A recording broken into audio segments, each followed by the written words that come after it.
ఏ course నేర్చుకోవాలో తెలియట్లేదా? అయితే ఇనుమాటిక్స్ career guidance ని follow అవ్వండి.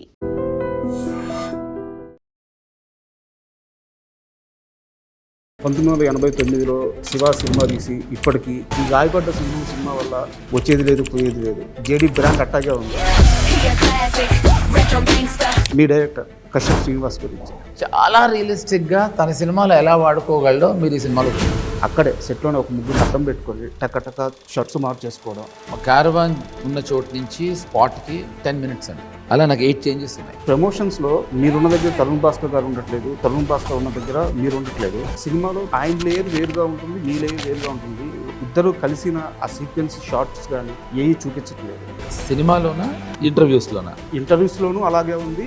ఇప్పుడు దాకా ఇచ్చిన ప్రమోషన్ కంటెంట్లోనూ అలాగే ఉంది. ఇక్కడ ఒక గ్యాంగ్స్టర్ ఉన్నారు. అదేనండి, ఇప్పుడు అది ఇచ్చేస్తే మీకు ఏమో చూసేసి మీరు అడిగేవారు కాదు. ఎందుకుసారి టెన్షన్ పెడుతుండ్రు ఇట్లా మీరు వచ్చినప్పటికి వెళ్ళి అంత టెన్షన్ వస్తుంది. సత్య సినిమాకి సంబంధించి మీరు చాలా విషయాలు చెప్పారు. ఆర్జీవి గారు చాలా విషయాలు షేర్ చేసుకున్నారు. చెప్తే మీకు మజా రాదు, చెప్పమంటే చెప్పేస్తాను. అర్జెంట్గా వచ్చాయన్నారు, వచ్చేసా. నేను అప్పుడే ఆ రోజు దిగాను. ఆ రోజే ఫోన్ చేసి ఎలా అంత సేఫ్గా జరిగిందో జర్నీ అన్నారు. సేఫ్గా జరిగితే ఏంటి, లేకపోతే ఏంటి. మీకు గాయపడ్డ సింహం ఆ కాన్ఫిడెన్స్ ఇచ్చిందా, లేకుంటే ఈ సినిమా తర్వాత మీరు వచ్చిన మార్పు ఏంటి? ఈ సినిమా కన్నా ముందర దయాతో మొదలైంది. ప్రథమ కారణము, ఆఖరి కారణము పదవ సాధన అంటారు కదా. ఒకసారి రక్తానికి అలవాటు పడితే. Hi, welcome to I dream. ఈరోజు మనతో జేడీ చక్రవర్తి గారు ఉన్నారు. ఆయన నటించిన గాయపడ్డ సింహం మే 1వ తేదీన రిలీజ్ కాబోతుంది. ఈ నేపథ్యంలో జేడీ గారితో మాట్లాడి ఈ మూవీ విశేషాలు, అలాగే ఆయన కెరీర్ విశేషాలు, మరిన్ని ఇంట్రెస్టింగ్ విశేషాలు తెలుసుకుందాం. హాయ్ సార్, నమస్తే. నమస్తే అండి. సార్, ఫస్ట్ ఆఫ్ ఆల్ 1989లో శివ సినిమా తీసి ఇప్పటికీ ఇంత ప్రయాణం చేసి ఈ గాయపడ్డ సింహం సినిమా వల్ల, అంటే నేను నమ్మేది ఇది పర్సనల్గా, దీనివల్ల కొత్తగా జేడీ చక్రవర్తికి వచ్చేది లేదు పోయేది లేదు. ఎందుకంటే జేడీ బ్రాండ్ అట్టాగే ఉంది. బట్ నాకు కావాల్సింది ఏంటంటే మీ డైరెక్టర్ కశ్యప్ శ్రీనివాస్ గురించి. ఒక దర్శకుడుగా ఇండస్ట్రీలోకి అడుగు పెట్టాలని కలగని 16 సంవత్సరాలు, కరెక్ట్, 16 సంవత్సరాలు అదే కళ మీద, అదే డ్రీమ్ మీద నిలబడి ఈరోజు ఇంకొన్ని గంటల్లో, అంటే మేబీ కొన్ని రోజుల్లో కరెక్ట్ ఆయన కళ నెరవేరబోతుంది. కరెక్ట్. సో ఆయన కష్టాన్ని తగ్గించి చూసిన మనిషి మీరు. ముందు నాకు డైరెక్టర్ గురించి చెప్పండి. ఇప్పుడు మీ ఛానల్ పేరులోనే ఉంది ఐ డ్రీమ్ అని. ఎస్. సో అతను కూడా అక్కడ ఐ డ్రీమ్ అని మొదలెట్టాడు 2010లో. అండ్ ఎవ్రీ డైరెక్టర్స్ డ్రీమ్ అండి, ఒక సినిమా చేయాలి. ఆ సినిమా ఇప్పుడు నాకు ఇందాక తెగ నచ్చాడు. ఇందాక వచ్చాడు నా దగ్గరికి, ఇప్పుడే సెన్సర్ అయిపోయిందని చెప్పడానికి. నాకు ఎందుకు నచ్చాడంటే చాలా కన్ఫ్యూజ్డ్గా ఉన్నాడు, చాలా టెన్షన్లో ఉన్నాడు. అది నచ్చటం అంటే అండి, అది ఫస్ట్ టైం డైరెక్టర్కి, ప్రతి డైరెక్టర్కి ఆ టెన్షన్ ఉంటుంది. సార్, మనం ఎంత చెప్పినా నథింగ్ అని వాదీసే ఆ టెన్షన్ ఉన్నంత వరకే నా ఉద్దేశం డైరెక్షన్ చేయాలి. సార్, ఇప్పుడు నేను ఆ విషయం చెప్తున్నప్పుడు అలా మీ మీద లైట్ వచ్చి వెళ్ళింది చూసారుగా, అది నిజం అన్నమాట. నిజం. అప్పుడు కాంతి మీ మీద పెరగటం లాంటిది నిజం.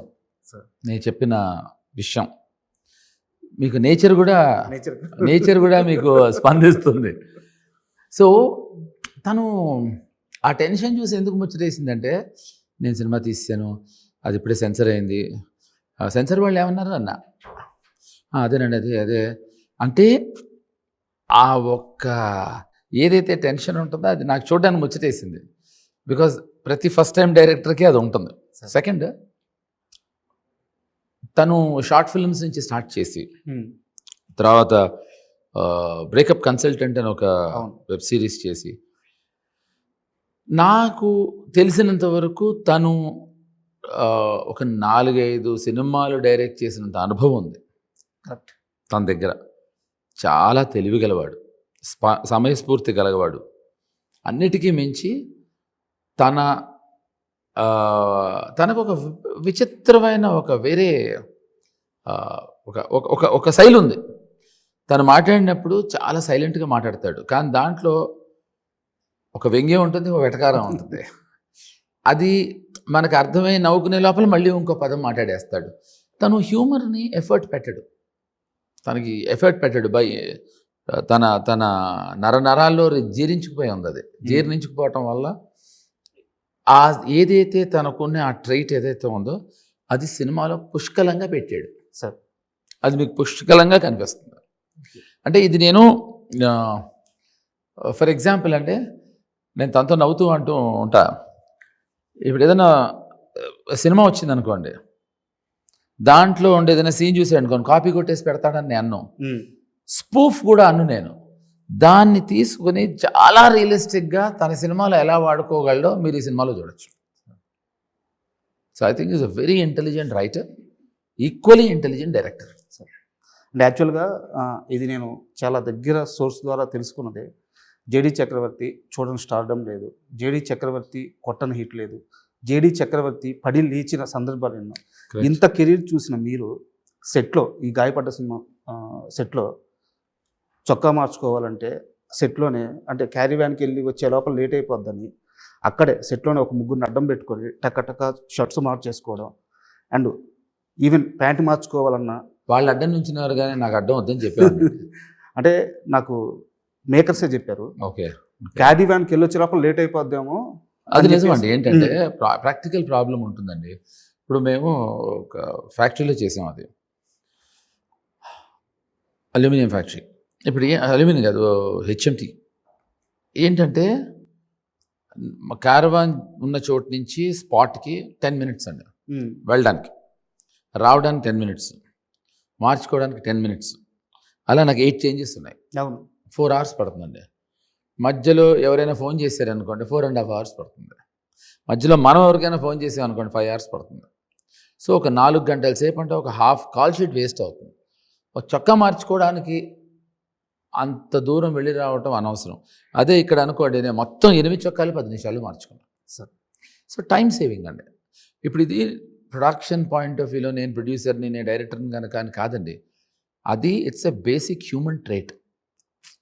ఎవరికైనా టైం వేస్టే కదా సార్ అనే ఉద్దేశంతో అట్లా చేశానండి. దీనికి మేకర్స్ చెప్పారంటే థ్యాంక్స్ అండి. Thanks makers, thank you very much. And అంటే నేను సీరియస్ క్వశ్చన్ అనుకుంటున్నా, దీని మధ్య ఏమైనా కాన్సెప్ట్ ఉండొచ్చేమో. ప్రమోషన్స్లో మీరున్న దగ్గర తరుణ్ భాస్కర్ గారు ఉండట్లేదు, తరుణ్ భాస్కర్ ఉన్న దగ్గర మీరు ఉండట్లేదు. అండ్ ఇప్పుడు దాకా వచ్చిన ప్రమోషన్ కంటెంట్లో కూడా ఆ సినిమాలో ఆయన లేయర్ వేరుగా ఉంటుంది, మీ లేయర్ వేరుగా ఉంటుంది. ఇద్దరు కలిసిన ఆ సీక్వెన్స్ షార్ట్స్ కానీ ఏవి చూపించట్లేదు. ఇది కాన్షియస్గా తీసుకున్న డిసిషనా? మీరు అనేది సినిమాలోనా ఇంటర్వ్యూస్లోనా? ఇంటర్వ్యూస్లోనూ అలాగే ఉంది, ఇప్పుడు దాకా ఇచ్చిన ప్రమోషన్ కంటెంట్లోనూ అలాగే ఉంది. మీరు చూడండి, సినిమాలో ఉన్నది మెయింటైన్ చేస్తున్నాం మేము. అదే కాన్సెప్ట్ ఓరియంటెడ్గా మెయింటైన్ చేస్తున్నట్టున్నారు. అలా మీకు అనిపించింది, ఇప్పుడు నేను కాదంటే బాగుండదు. కానీ అది కాదు. అసలు విషయం ఏంటంటే సినిమా డేట్ రిలీజ్ అనుకునే టైంకి ముందే తరుణ్ సినిమా ఈ నగరంలో ఏమైంది, Part 2 సినిమా ఆల్రెడీ తను 4-5 months బ్యాకే ఈ డేట్స్ బ్లాక్ చేసుకుని థైలాండ్లో షూటింగ్ తను. సో తను షూటింగ్ నిమిత్తం అక్కడ ఉన్నాడు. కాబట్టి మేము ఇద్దరం కలిసి ప్రయాణం చేయటం కుదరట్లేదు.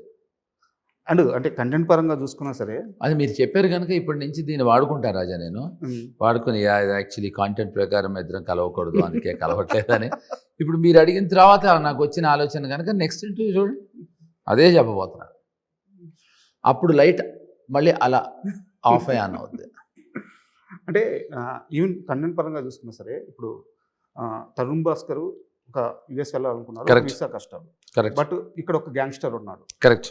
బట్ ఏదో ఒక పాయింట్ ఆఫ్ టైంలో ఈ హీరో ఈ క్యారెక్టర్ మీ డెన్కి రావాలి, లేదా మిమ్మల్ని మీట్ అవ్వాలి, ఏదో రకంగా కనెక్షన్ అనుకోండి, కనెక్షన్. బట్ ఇప్పుడు దాకా ఎందుకు ఆ కంటెంట్ ఇవ్వలేదు అని నా డౌట్. అదేనండి, ఇప్పుడు అది ఇచ్చేస్తే మీకు ఏమో చూసేసి మీరు అడిగేవారు కాదు ఫస్ట్. రెండోది ఆ పాయింట్కి ఆ సీన్కి ఒక చాలా ఇంపార్టెన్స్ ఉంది. ఓకే. సో దాన్ని రివీల్ చేస్తే మజా పోతుంది. అంటే కాంటెంట్కి సంబంధించిన విషయం అది. ఓకే. సో సినిమాలో ఒక మేజర్ ట్విస్ట్కి సంబంధించిన మా ఇద్దరు కాంబినేషన్ ఒక మేజర్ ట్విస్ట్ ఉంటుంది. ఆ ట్విస్ట్ రివీల్ చేస్తే సినిమాలో మజా పోతుంది. అందుకని ఇది కాన్షియస్గా ఆ సినిమా వరకు కాన్షియస్గా ఆపాం. కానీ ఇది ఇద్దరం కలిసి చేసామండి. దాన్ని ఊరెళ్ళే ముందర ఒక 7-8 interviews కలిసి చేసాం. దాని తర్వాత తను థైలాండ్ వెళ్ళిపోయాడు. ఓకే. అండ్ నాకు మనుషుల్లో బాగా ఇష్టమైంది వాళ్ళ సెన్సిబిలిటీస్. కరెక్ట్. సో అంటే వాళ్ళు చేసే వర్క్లో కూడా సెన్సిబిలిటీస్ కనిపిస్తాయి. కరెక్ట్. మీరు తరుణ్ భాస్కర్ గారు డే 1 కలిసినప్పుడు ఆ మూమెంట్ ఏం మాట్లాడుకున్నారు? తరుణ్ నన్ను మాట్లాడనివ్వలేదండి. తను he was only talking about నేను తరుణ్ షూట్కి వెళ్ళాను ఫస్ట్ డే. నాకు ఆ షూట్ లేదు నాకు. సో తను షూటింగ్ ఉందంటే వెళ్తే తను సో స్వీట్ ఆఫ్ హిమ్. తను పైనుంచి కిందకి పైన నేను మానిటర్ దగ్గర కూర్చున్నాను. కొంచెం పైన డాబా మీద షూట్, కెమెరా అక్కడ పెట్టారు కనుక మేము అందరం కింద కూర్చున్నాం. So sweet of him. కిందకు వచ్చి ఎందుకు సార్ టెన్షన్ పెడుతుండ్రు, ఇట్లా మీరు వచ్చినప్పటికి వెళ్ళి మొత్తం అంతా టెన్షన్ వస్తుంది. నాకు ఏ కమంతారు నథింగ్ లేదు, అది లేదు సార్, మొత్తం కాన్షియస్ ఫీల్ అవుతున్నా. That such a nice thing. అతను ఇట్స్ హ్యూమిలిటీ, అతని మంచితనం, అతని సంస్కారం అది. So that was the first meet మా ఇద్దరికి. తర్వాత ఇంటర్వ్యూస్ చేసినప్పుడు అరే ఇంటర్వ్యూస్తో ఇట్లా ఇంటర్వ్యూస్ ఇట్లా కూడా చేయొచ్చా సార్, మజా వస్తుంది అన్నాడు. So then it went off very well. We spend couple of days together. And second ఇంకోటి ఏంటి, నన్ను మాట్లాడేందుకు లేదంటే నేను మాట్లాడదాం అన్నప్పుడల్లా సత్య గురించి మాట్లాడతాడు. So how impressed he is with Satya. ఇప్పటి వరకు నేను తన సినిమాల గురించి మాట్లాడే అవకాశం లేదు నాకు. సార్ అంటే సారీ టు ఇంటర్వ్యూ, మీరు కనిపించిన ఆర్జీవి గారు కనిపించిన మీ స్కూల్లో ఉండే, అంటే మీ స్కూల్ అంటే ఆర్జీవి గారి స్కూల్, ఆ స్టూడెంట్స్ ఎవరు కనిపించినా సరే సత్య గురించి మాట్లాడకుండా ఆ మీటింగ్ మాకు ఫుల్ఫిల్ అవ్వదు. I understand, I completely understand. కాబట్టి తను మాట్లాడటం వల్ల నేను తనతో తన సినిమాల గురించి మాట్లాడే అవకాశం రాలేదండి, అది నా బాధ. అండ్ మీరు ఇందాక ఆ డైరెక్టర్ గురించి మాట్లాడుతున్నారు. ఏదో ఒక చిన్న ఇన్సిడెంట్ని కానీ, ఒక సీన్ కానీ, లేదా ఒక చిన్న ఇన్స్పిరేషన్ కలిగించి ఏ ఎలిమెంట్ అయినా తీసుకొని అతను బాగా వాడుకుంటారని నాకు బాగా గుర్తు. 10-12 సంవత్సరాల క్రితం అనుకుంటాను, ఆర్జీవి గారి మీద శ్రీనివాస్ కశ్యప్ గారు ఒక స్కూప్ చేశారు. అవును, దానికి రాము గారు ట్వీట్ కూడా చేశారు. అవును, ట్వీట్ కూడా పెట్టారండి. అవును, నాకు తెలుసు అండి అది. కరెక్ట్. అంటే దాన్ని అతను స్పూఫ్గా చేయడండి, దాన్ని తీసుకుని దాన్ని రియలిస్టిక్గా ఎలా మలిచి పెడతాడు అంటే మీరు అది మడిచిపెట్టినట్టు కూడా తెలియదు సినిమాలో. అది అలా అలా అలా అలా అలా వెళ్ళిపోతూ ఉంటుంది, అది అంత బ్యూటిఫుల్గా పెడతాడు.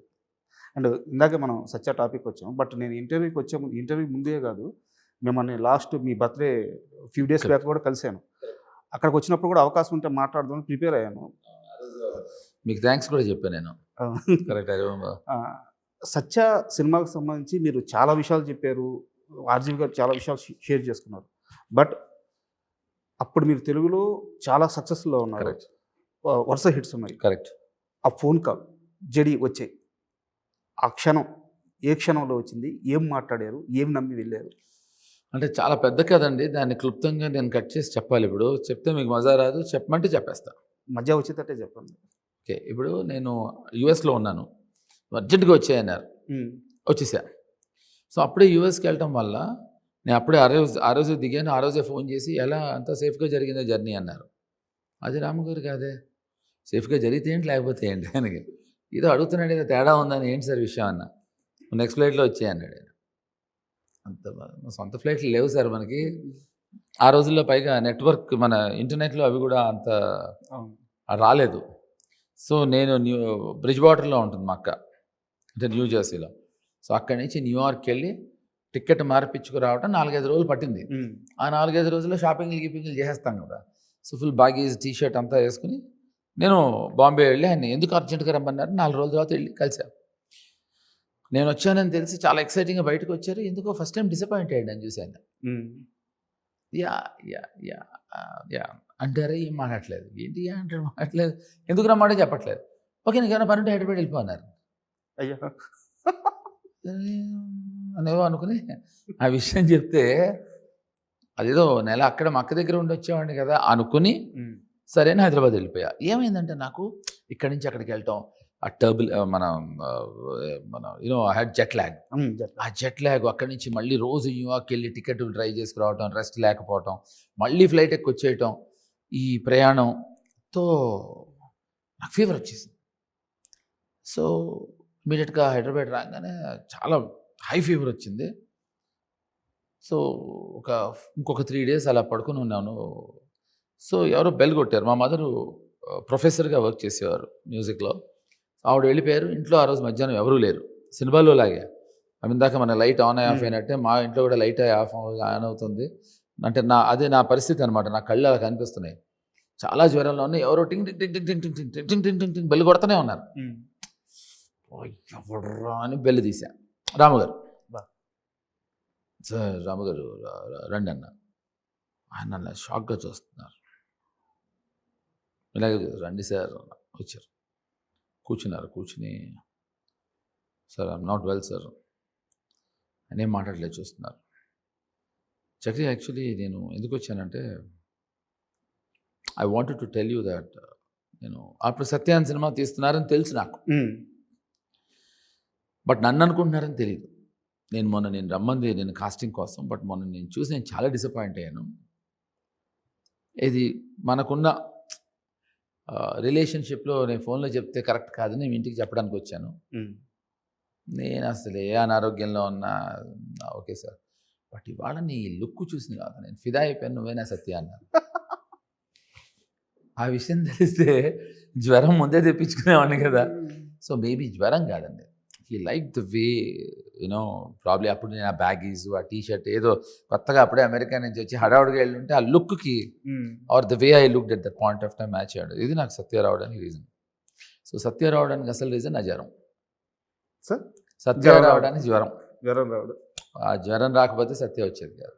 అండ్ సత్య వచ్చిన తర్వాత మీ అందరికీ సత్య ఫీవర్ పట్టుకుంది. సో సత్య ఫీవర్ మీ అందరికీ రావడానికి కారణం నా ఫీవర్. ఓకే. అయితే ఇంకొక వన్ మోర్ క్వశ్చన్స్. అది ప్లీజ్. తెలుగు సినిమా ఒక పుస్తకం అయితే ఆ పుస్తకం మీద ఒక అట్టగా ఒక బొమ్మ ఉండాలి కదా. నాకు తెలిసినంత వరకు బ్రిడ్జ్ మీద మీరిద్దరు బిక్కు మాత్రే సత్య ఇద్దరు కలిసి మీ ఆపోజిట్ గ్యాంగ్ని లీడర్ని కాల్చేటప్పుడు, గురునారాయణ కాల్చేటప్పుడు ఇద్దరు చేతులు ఇట్లా పెట్టినప్పుడు ఇట్లా కాల్చే పోస్టర్ షాట్ ఒకటి ఉంటుంది. Correct, remember. అప్పుడు మీ ఆ కళలో ఇంటెన్సిటీ అంటారా, ఏమంటారు నాకు తెలియదు. రాము గారిని కలిసారా మీరు? లేదు. ఎందుకంటే ఇదే సీన్ చెప్పారు నాకు ఆయన. Okay. I love that scene. ఏదో కొత్తగా ఆయన ఇవాళ కొత్తగా సినిమా చూసినట్టు తీసింది ఆయన. I love that intensity in your eyes man, superb అని. I said okay sir fine, కొంచెం లేట్ అయిందేమో అన్నాను. He said fine. యా మీరు అది అడుగుతున్నారు. సో అంటే నా దృష్టిలో అంతకు మించిన షాట్ లేదు తెలుగు సినిమా చరిత్రలో. So sweet of you to say so. No, but see, Satya is a book. Sir. 100 best films in the world and 4 ఏళ్ల కింద 5 ఏళ్ల కింద హాలీవుడ్లో ఫస్ట్ అండ్ లాస్ట్ టైం ఒక బుక్ ప్రచురిస్తే దాంట్లో ఇండియా నుంచి ఉన్న 3 సినిమాలలో సత్య ఒకటి. Mother India, Sholay and Satya. So అది మనం we all should feel proud about it. నాకు ఐఎమ్ సో హ్యాపీ. ఇందాకే ఎవరితోనో మాట్లాడుతూ ఇప్పుడు కొన్ని కల్ట్ ఫిల్మ్స్ ఉంటాయి, శివ, షోలే, సత్య అనేదో చెప్తున్నారు ఎవరో. నేను ఏంటి అన్న, అదేనండి కల్ట్ ఫిల్మ్. నేను అతను చెప్పిన 3 సినిమాల్లో 2 నేను ఉన్నానని గర్వపడ్డాను. So cult films, great films మనం అనుకుంటే రావండి, అలా జరిగిపోతాయి అంతే. ఇప్పుడు ఏదో మెరుపు వచ్చిందా మీకు ఇక్కడి నుంచి, అది అలా మెరుస్తాయి సినిమాలు, మనం అనుకుంటే కుదరదు. మన టైటిల్ గాయపడ్డ సింహం కాబట్టి మీ సింహం, మీ డెన్ లీడర్ ఆర్జీవి, ఆయన ఒక అతన్ని గాయపరిచాడు. ఎవరినండి? ఆయన యంగ్గా ఉన్నప్పుడు, అంటే ఇది మీ ప్రెజెన్స్లో జరగలేదు కానీ మీకు బాగా తెలుసు. మన యానిమల్ మూవీలో వాళ్ళ సిస్టర్ కోసం గన్ పట్టుకొని పోతారు కదా హీరో. అవును. ఈయన చేతిలో గన్ మాత్రం లేదు, మిగతా షాట్ అంతా, మిగతా సీన్ అంతా యాజ్ ఇట్ ఈస్గా జరిగింది. ఓకే. ఇది మీకు వాళ్ళ సిస్టర్ చాలాసార్లు చెప్పినారంట, కరెక్టేనా? ఇప్పుడు మనలో మనమాట, మీరు ఆర్జీవి గారి అభిమాని అర్థమైపోయింది నాకు. ఇది ఎంత అన్యాయం అండి. కొన్ని కోట్లు పెట్టి మా కళ్యాణ్, మా పవన్ సాధిని అని, మా భాను, మా విజయ్ సినిమా తీసి గాయపడ్డ సింహం 1వ తారీఖు మే రిలీజ్ అవుతుందని మీరు అది చెప్పడం మానేసి గాయపడ్డ సింహం, గాయపరిచిన సింహం అని ఎందుకు? కాదు మీరు అసలు, నేను మీలాగే రాముగారి అభిమాని, మన ఇద్దరం రాముగారి గురించి మాట్లాడితే మేము ఒకటి వచ్చేస్తుంది. మీరు గాయపడ్డ సింహం గురించి మీరు, బికాజ్ నాకు బాగా నచ్చింది మీరు మొదలెట్టిన శైలి. ఫస్ట్ డైరెక్టర్ గురించి చెప్పమన్నారు. I think it's a very unique thing Raja. నాకు బాగా నచ్చింది అది. ఎందుకంటే నేను మొన్నటి నుంచి ఒక కొత్త లైన్స్ కాయిన్ చేసి దాన్ని I'm trying to promote it. Content is the king అంటారు కదా, నేను మార్చాను ఇప్పుడు. Content is the queen, director is the king.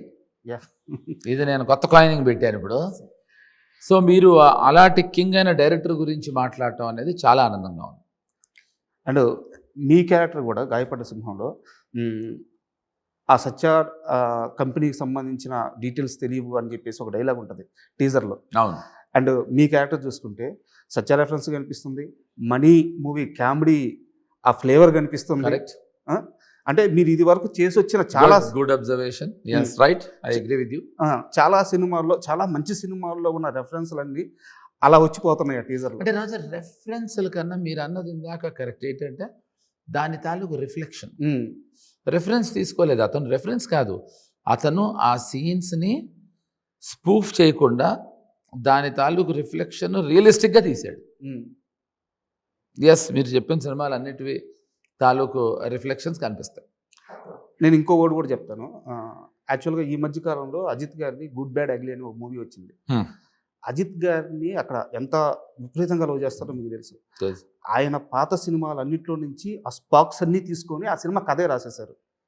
Oh yeah yeah. Oh so నాకు తెలిసి మీ క్యారెక్టర్ యా యా కొన్ని తను ఆ ప్రయత్నం చేసిన మాట వాస్తవం. అదే నిజమైతే జేడీ ఫ్యాన్స్కి ఐ ఫిస్ట్. థ్యాంక్ యూ అండి, థ్యాంక్ యూ. తను అలా చాలా, అంటే నా సినిమాలో కొన్ని తీసుకొని సరదాగా దాన్ని చాలా మమోల్ చేశాడు. అలాగే ఇంకొన్ని సినిమాల నుంచి కొన్ని అదే నవ్వుతూ అంటూ ఉంటా, అమ్మ నువ్వు సినిమా త్వరగా రిలీజ్ చేయవు బాబు, ఇంకేదైనా సినిమా రిలీజ్ అయ్యి హిట్ అయితే దానిలో కూడా సీన్ తీసేస్తావు నువ్వు ఇప్పుడు అంటూ ఉంటా. స్పూఫ్ చేయకుండా దాన్ని చాలా రియలిస్టిక్గా ప్రజెంట్ చేశాడు. స్పూఫ్ కాదు అది, అది కొత్త మేకింగ్, కానీ రియలిస్టిక్గా ప్రజెంట్ చేశాడు. ఒక కొత్త వరవడిలో ఉంటుంది. చక్రిని గాయపడ్డ సింహం మూవీ చాలా మార్చింది, అతని అప్రోచ్ని మార్చింది. ఎందుకంటే నేను బర్త్డే రోజు మిమ్మల్ని చూశాను, చాలా చూజీగా, చాలా సెలెక్టివ్గా ఉండే చక్రి ఆ రోజు చెప్పిన మాట, ఇకపైన నేను స్పీడ్గా సినిమాలు చేస్తాను మీరు చెప్పారు అన్నమాట. నేను చెప్పాను, నాకు గుర్తుంది. అంటే మీకు గాయపడ్డ సింహం ఆ కాన్ఫిడెన్స్ ఇచ్చిందా, లేకుంటే ఈ సినిమా తర్వాత మీరు వచ్చిన మార్పు ఏంటి? నాకు ఈ సినిమా కన్నా ముందర దయాతో మొదలైంది. Pavan Sadhineni the way he projected me, the way he shot me, the way he made me. నన్ను అంటే నేను దయా అనే సిరీస్ని నేను చాలా చాలా చాలా చాలా దగ్గర నుంచి ప్రేమించాను. దానికి ప్రథమ కారణము, ఆఖరి కారణము Pavan Sadhineni. Pavan Sadhineni I feast is Daya. So దాని తర్వాత అంటే అంటారు కదా, ఒకసారి రక్తానికి అలవాటు పడితే, సో ఆ టైప్లో మళ్ళీ నన్ను యాక్ట్ చేయాలి అని దోహదపరిచింది ఖచ్చితంగా పవన్. చాలా మంచిదైనా వస్తే చేద్దాం అనుకునే తరుణంలో. సో దాని తర్వాత తనే ప్రొడ్యూస్ చేస్తున్నా అని చెప్పినప్పుడు గాయపడ్డ సింహం నేను చాలా ఎక్సైట్ అయ్యా. ఎందుకంటే ఇప్పుడు తనే డైరెక్టర్, తనే ప్రొడ్యూస్ చేసి తనే డైరెక్ట్ చేసుకోవచ్చు. అలా కాకుండా ఎవరో తెలియని అతను, వాళ్ళిద్దరూ జస్ట్ అక్వైంటెన్సెస్ లైక్ ఫ్రెండ్స్ తెలుసు, but they not very friends and all. ఇతని టాలెంట్ నమ్మి ఇతను బ్రేకప్ కన్సల్టెంటు ఇలాంటివన్నీ అప్పట్లో గతంలో చూసి ఇతనితో సినిమా చేయాలి కశ్యప్తో అని తను అనుకునే ఆలోచన అద్భుతం. ఇంకో నిజం ఏంటంటే ఈ సినిమా చేద్దాం అనుకున్నప్పుడు తన దగ్గర దమ్మిడి లేదు. అవునా? ఆ విషయం మాకు తెలియదు, నాకు తరుణ్ కూడా. సినిమా చేయాలంతే, అంత ప్యాషనెట్ ఫెలో పవన్. సో పవన్తో స్టార్ట్ అయిన దయ గాయపడ్డ సింహానికి మళ్ళీ అది ఇందాక నేను అన్నట్టు దోహదపడింది. సో అంటే వెయిటింగ్ సమయం, ఎందుకంటే నేను కొలుస్తున్నాను అనుకోవద్దు ప్లీజ్. ఒక మోహన్ బాబు గారిని మిమ్మల్ని ఇలా చూస్తున్నప్పుడు అంటే ఏ క్యారెక్టర్కైనా మీరు ఆ బలాన్ని ఇవ్వగల వర్తున్న ఆర్టిస్టులు. Thank you so very much. But ఎందుకో అది ఎక్కడ తేడా కొడుతుందో, ఎక్కడ తేడా కొట్టలేదు, రావాల్సిన అది చాలా తప్పు. ఇండస్ట్రీ నాకు చాలా అవకాశం ఇచ్చింది, లేకపోతే ఇవాళ రోజున ఇక్కడ ఉండేవాడిని. అయ్యో అది కాదు సార్, కాదు నేను కోరుకునేది. నేనేంటంటే నేను చెయ్యకపోవటం అనేది కంప్లీట్లీ నా కాలే తప్ప నా టాలెంట్ని కానీ లేకపోతే నాలో ఉండే what ever if I have ఏదన్నా ఉంది అని అనుకుంటే ఇండస్ట్రీ చాలా నాకు సపోర్ట్ చేసింది, ఇండస్ట్రీ చాలా పుష్ చేసింది. తర్వాత చెయ్యాలా చేయకూడదా అనే నా డెసిషన్ వల్ల నేను సినిమాలు చేయలేదు తప్ప, చాలామంది పాపం నాకు అది రావాల్సినంత గుర్తింపు రాలేదు, నీలాంటి నటుడి కంటే కాదు, రావాల్సినంత గుర్తింపు వచ్చింది, కావాల్సినంత గుర్తింపు తెచ్చుకున్నా. కానీ అక్కడితో నాకు నేనే బ్రేక్ వేసుకున్నా. నాకెవ్వరూ ఇది ఆపేయడానికో ఆపటమో చేయలేదు. కాకపోతే మళ్ళీ నా ప్రాబ్లం ఏంటంటే నాకు నచ్చే ఏదో అంశంతో ఒక హై వచ్చి కిక్ రావాలి. అది మళ్ళీ ఇంత కాలానికి నాకు ఐ ఫెల్ట్ ఇట్ విత్ గాయపడి sir. Super. And last question yeah please. And megastar Chiranjeevi గారి విషయంలో మీరు ఎంత పెద్ద అభిమానం ప్రత్యేకంగా చెప్పాల్సిన అవసరం లేదు. Big fan. బట్ ఏదో ఒక వర్క్ కంప్లీట్ కావట్లేదు సార్ మీ ఇద్దరి మధ్య. అంటే ఎగ్జాంపుల్స్ చెప్తాను. అన్నయ్య సినిమాలో మీరు చేయాల్సింది అవును, మిస్ అయింది. మిస్ అవ్వడం కాదండి బాబు, నన్ను శ్రీకాంత్ని అడిగారు. శ్రీకాంత్ అడిగితే వాడు చేస్తా అన్నాడు. ఏ ధైర్యంతో? నేను ఖచ్చితంగా చేయను అనుకున్నట్టు వాడు నాకు చెప్పాడు ఫోన్ చేసి, అదేంట్రా చేస్తా అన్నట్టు. ఊరికరా చిరంజీవి గారితో ఎందుకు చేయను అన్న. కాదురా నువ్వు చేయవనే ధైర్యంతో.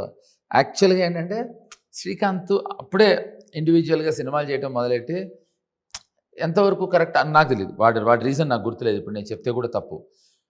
వాడు ఆ మాట అన్న తర్వాత నాకు నేను చేస్తా అన్నారు, నాకేం అభ్యంతరం లేదు ఆయనతో చేయడానికి, బికాజ్ ఐ హ్యూజ్ ఫ్యాన్.